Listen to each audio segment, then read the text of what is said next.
Sa kabila ng pag-withdraw na ilan pang kandidato sa eleksyon, hindi na raw magre-reprint ang Commission on Elections sa mga balota.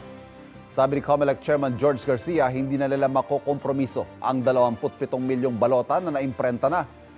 Yan ang huling datos ng COMELEC kahapon. 36% ito na mahigit 70 milyong balota na kailangan nilang maimprenta hanggang April 14. Sa kabila niyan, 4 na milyon pa lang ang verified, kaya nagdagdag pa ng 200 verifier ang COMELEC.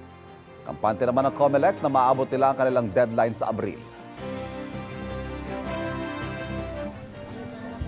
Kapuso, huwag magpapahuli sa latest news and updates. Mag-iuna ka sa balita at mag-subscribe sa YouTube channel ng GMA Integrated News.